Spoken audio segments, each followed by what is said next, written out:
السلام عليكم ورحمة الله وبركاته. كم جرت كبجمتو تفي جلتمتو تهردو تغبايا تو بيكو يوتيوب كيسان غبايا تو جچرا غبايا تو يرو يرو تيم شال إثيوبيا كيسات يرغمن gati isa iddoon itti argamu fi dizaayinii isaa simbiraan akka turen yaadatu jechara guyyaa har'aasi akkuma kana dura baratame gaafii hedduu keessanii kan ta'e meeshaalee Itoophiyaa keessatti argamu tokko gatii isaa fi iddootti argatan akkasumas lakkoofsa bilbilaa isaa wajjin haala isaa midhaasuu babbareechisuudhaan simbiraan jechara qophii kana qopheessee simbiraan kan ga'anii biraan buriitii hanga xumura qophii keenyaatti wajjin turaan affeerra kenna woroonni yeroo jalqabaatiif gara YouTube chaanaalii keenya dhuftan subscribe gochuu hin dagatinaa maatii keenya kan taatan like share gochuudhaan nu hordofa viidiyoo keenya haalaan yoo hordoftan wantoota baay'ee asirraa argattu meeshaalee bitachuudhaaf gatii isaa beekuu isin rakkisee fi eessatti akka argamu beekuun isin rakkise kallattiimaan guyyaa har'aa deebii isaanii argatan jechaadha kana qofas osoo hin taane kana boodas meeshaalee biraan bitachuu ni barbaadan yoo ta'e gara YouTube chaanaalii keenyaa dhufuudhaan yoo gaafattanii haaluma salphaa ta'een deebii argachuu dandeettanii meeshaaleen kana duras viidiyoo hojjechuudhaan gadi dhiifnes ni jira waan ta'eef YouTube chaanaalii keenya jala burraaquudhaan yoo hordoftan haaluma salphaan deebii isaanii argattu jedhee yaada. meeshaalee mana keessanitti ijaaruu barbaadan mana keessan erga jaalattanii meeshaalee mana keessatti itti fayyadamuu barbaadan biyya keessatti biizinasii irratti maal hojjechuu akka barbaadanis waan hundaayyuu gara YouTube chaanaalii keenyaa dhuftanii dhabdanii kanaaf waan baay'ee hojjechuudhaaf karoorsinees jira kana duras kan hojjannes irratti yaadaatii hordofaa waan baay'ee jala argattu jedhee yaada guyyaa har'aas kallattiimaa odeeffannoo guyyaa har'aa qabaadhetti yoo seensise televiizyinii Itoophiyaa keessatti gatiin isaa maal fakkaata biyya keessa mootuyyuu oomisha kamtu jira ka jedhu namoonni baay'een na gaafatanii turtanii biyya keessattuyyuu warroonni gaalaksii televiizyina gaalaksii smaartii kan ta'ani kana warri gaafatan guyyaa har'aa haaluma salphaa ta'een televiizyina gosa 20 olii qabadhee isin dhufee jira jechuudha kanaaf hamma xumura qophii keenyaatti yoo hordoftan meeshaa kana information isaa kallattiimaan argachuu dandeettanii gara suuqaa muudani kaartoona keessatti akkuma inni jirutti information isaa kaartoona irraas argachuudhaaf haalli isaa mijaa'aa waan ta'eef akkasiin mijaa'uuf jechana akka argaa jirtan kanatti televiizyinii kun kaartoonii kana keessa jira yookaan immoo saanduqa kana keessa jira saanduqa kana ala isaa irratti gatiin inchiin televiizyinicha 4K ta'e yookaan oomisha biyya kamii akka ta'es kwaalitiin televiizyinicha waa hedduutu isarra jira jechaadha kanaaf viidiyoo keenya keessatti wanta tuqamnes gubbaa isaarraa ni argattu waan ta'eef haalli isaa mijaa'aa jechuudhaan haala kanaaf isinii hojjechuudhaaf uf qopheesseetiin gara hojiitti kaseena jechaadha kanaaf kallattiimaan odeeffannoo guyyaa har'aa qabadhee dhufeetti yoo isin seensise televiizyinii Itoophiyaa keessatti gatiin isaa maal akka fakkaatu kallattiimaan itti isin seensa jechaadha televiizyinii amma jalqaba irratti argaa jirtan kun akkuma argaa jirtan maqaa isaa B&S smart televiizyinii yookaan immoo smart LED televiizyiniidha. isa kana bitachuu barbaadan inchi 50 jechaadha akkuma argaa jirtan kana 50 LED TV bakka jiru kanatti inchi isaati jechaadha 50 kun inchi 50 kana bitachuu warri barbaadan qarshii 21,500 qopheessinaan televiizyinicha kana bitachuu dandeettanii oomishni isaa B&S smart televiizyiniidha jechaadha televiizyinii kun baay'ee quality kan qabu 4K dha jechaadha qulqullina hedduu kan qaba memories tabsiisuu ni danda'a jechaadha memory yeroo tabsiisu Fileeshii gosa lamaaniyyuu fileeshii bal'aa fi fileeshii isa gabaabaas fudhachuu ni danda'a jechaadha fileeshii gosa lachiinuu tabsiisuu ni danda'a akkasumas 4K dha qulqullina hedduu qaba UHD isaas baay'ee tokko olaanaadha jechaadha kanaaf inchi 50 hin barbaadan taanaan 21,500 qopheessanii jennaan isiniif geessuu ni danda'a jechaadha filii delivery dha jechuun fe'iinsa yoo isinii geeffamu tola jechaadha tola kan isinii geeffamu iddoo isin barbaadan isinii geeffamuu ni danda'a lakkoofsa bilbila full screen irra isiniif warroonni lakkoofsa bilbilaa jettanii kana duras meeshaalee isiniif dhiyeesseef nagaafachaa turtan lakkoofsa bilbila isaanii full screen irratti viidiyoo kamuyyuu irra illee ni jira kanaaf gatiin isaa televiizyinii amma argaa jirtan kana qarshii 21,500 qopheessanii bitachuu dandeettan jechaadha dabalataan televiizyinii gosuma kana ta'e inchi 32 hin barbaadan taanaan qarshii 8,000 bitachuu dandeettan jechaanis meeshaa baay'ee tokko bareedaadha inchi 50 fi inchi 32 tu jira jechaadha inchi 50 qarshii 21,500 yoo ta'u inchiin 32 qarshii 800 bitachuu dandeettan jechaadha haaluma isa fakkaatuun kan amma argaa jirtan kunis master LED televiizyiniidha akkuma argaa jirtan kana isa kana bitachuu barbaadan kan amma suuraa irratti argaa jirtan baay'ee televiizyinii guddaadha jechaadha inni kun inchi 55 4K dha innis memories tabsiisuu danda'a jechaadha kanaaf memory fileeshiidhaan tabsiisa HDR dha kalariin isaas baay'ee tokko filatamaadha jechaadha kanaaf isa kana bitachuu barbaadan gatiin isaa qarshii 25,500 jechaadha inchi 55 jedhee isin himee jira baay'ee tokko guddaadha jechaadha kanaaf isa kana bitachuu barbaadan qarshii 25,500 qopheessan haaluma salphaan meeshaa kana bitattanii itti fayyadamuu ni dandeettani inni bira ammoo tuyyuu gosa televiziyoonaa biyya keenya keessatti yeroo dhiyoo kanarra gurguramu jalqabee fi oomisha yeroo dhiyooti jechaadha. Kanaaf biyya keessatti iddoo baay'eetti kan gurguramuu fi namoonni baay'een kan bitatu jechaadha. Kan amma argaa jirtan kana viidiyoo kana dura isin dhiyeesse irrattis televiziyoonicha kana isin dhiyeesse jira jechaadha. Kan amma argaa jirtan kuni Koroneet televiziyoonii yookaan Koroneet Smart TV dha. Isa kana bitachuu barbaaddanis gatii isa hamma gosa sadii qabadhee dhufee jira jechaadha. Waan meeshaa baay'ee tokko bareeda Wi-Fi ni dalaga jechaadha. Connect yoo hojjetti godhame warroonni Wi-Fi biyya keessatti gaafa galtan itti fayyadamuu barbaaddanis televiziyoona kana faana Wi-Fi fayyadamuu ni dandeettan jechaadha. Kan amma suuraa argaa jirtan kun Koroneet Smart TV dha jechaadha. Koronaan seena Koroneetidha maqaan isaa.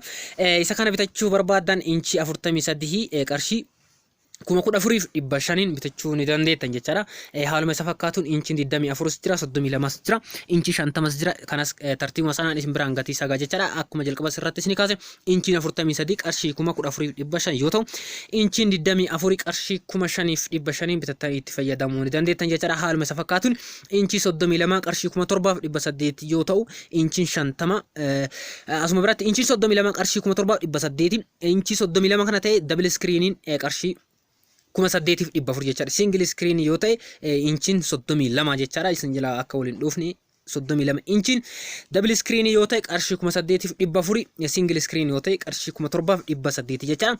Haaluma isa fakkaatuun gosuma televiziyoona kanaa ta'e inchiin 50 jira. Inchiin 50 bitachuu barbaaddan qarshii 20,500 qopheessinaan haaluma salphaan televiziyoona kana inchii 50 bitattanii itti fayyadamuu dandeettan jechaadha. Televiziyoona biyya keenya keessatti baay'ee tokko filatamaa fi yeroo dhiyootti gurguramuu kan eegale jechaadha. Kanaaf waa'ee Koroneetii Smart TV hamma kana yoo jenne gara oomisha biraattis hin dabarsa jechaadha. Kan amma argaa jirtan kun akkuma suuraa irratti argaa jirtan kun Piro Smart TV dha. Akkuma maqaan isaa kaartoonicha yookaan immoo televiziyoonicha irratti maxxanfame kan akka argaa jirtan jechaadha. Kanaaf inchii 43 inchi 43 kana bitachuu barbaaddan double screen dha. Kanaaf qarshii 14,000 bitachuu dandeettan jechaadha.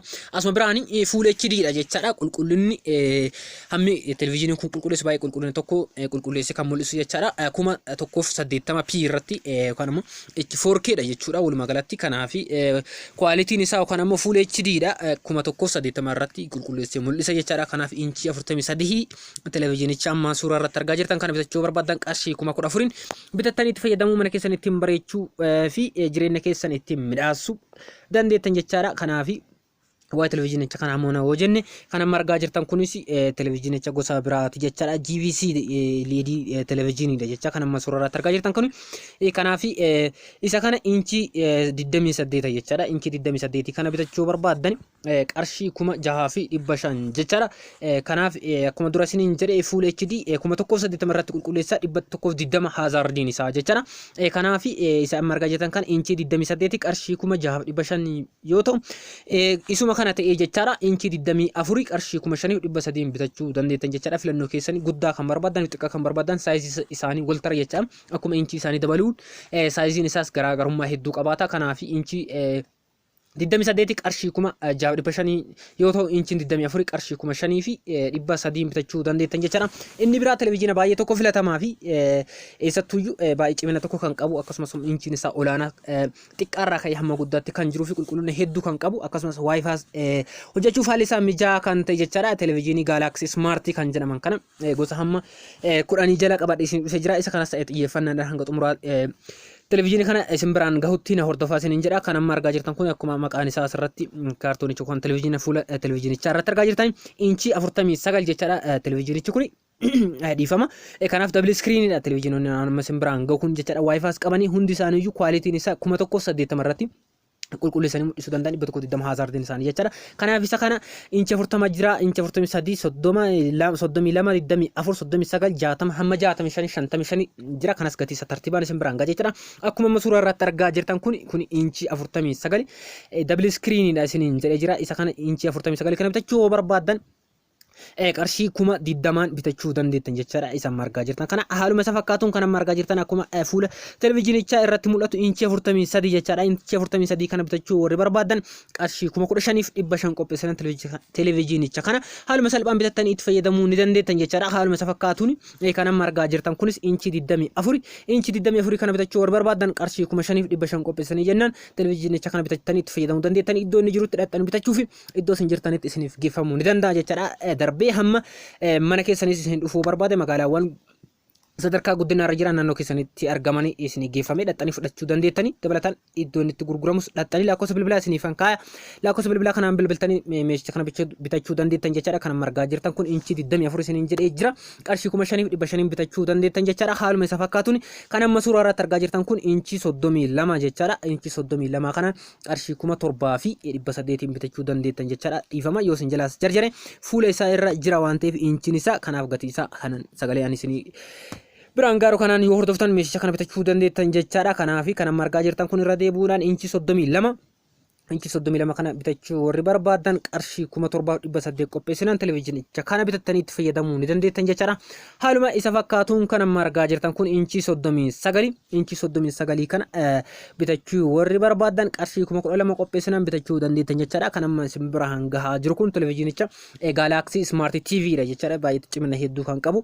Haaluma isa fakkaatuun kan amma argaa jirtan kun inchii 40 kana bitachuu warri barbaadan qarshii 13 qopheessinaan televizyinicha kan haaluma salphaan bitattanii itti fayyadamuu ni dandeettan jechaadha.